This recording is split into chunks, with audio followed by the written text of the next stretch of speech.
ಎಲ್ಲರಿಗೂ ಮಕರ ಸಂಕ್ರಾಂತಿ ಹಬ್ಬದ ಶುಭಾಶಯಗಳು. ಎಳ್ಳು ಬೆಲ್ಲ ತಿಂದು ಒಳ್ಳೆಯವರಾಗಿರೋಣ.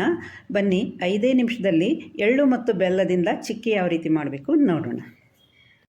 1 ಲೋಟ ಎಳ್ಳನ್ನು ಒಂದು ಕಾವಲಿಯಲ್ಲಿ ಹಾಕ್ಕೊಂಡು ಚಟಪಟ ಅನ್ನೋವರೆಗೆ ಹುರ್ಕೊಂಡು ಒಂದು ತಟ್ಟೆಯಲ್ಲಿ ಎತ್ತಿಟ್ಕೋಬೇಕು.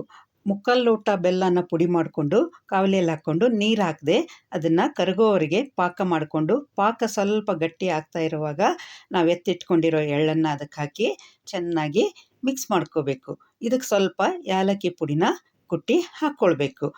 ಮಕರ ಸಂಕ್ರಾಂತಿ ಚಳಿಗಾಲದಲ್ಲಿ ಬರೋದ್ರಿಂದ ದೇಹ ಬೆಚ್ಚಗಾಗಿಡಲಿಕ್ಕೆ ಸಾಂಪ್ರದಾಯಿಕವಾಗಿ ಎಳ್ಳು ಬೆಲ್ಲನ ನಾವು ಸೇವಿಸ್ತೀವಿ. ಬೆಲ್ಲದ ಪಾಕ ಸರಿಯಾಗಿ ಹದಕ್ಕೆ ಬಂದಿದೆ.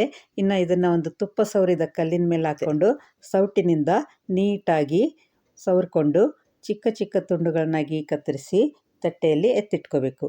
ತುಂಬ ಹೊತ್ತು ಇದನ್ನು ಬಿಡಬಾರ್ದು. ತುಂಬ ಹೊತ್ತು ಬಿಟ್ಬಿಟ್ರೆ ಕತ್ತರಿಸ್ಲಿಕ್ಕೆ ಬರೋಲ್ಲ, ಗಟ್ಟಿಯಾಗಿಬಿಡುತ್ತೆ. ಚಿಕ್ಕಿ ರೆಡಿ ಆಯಿತು.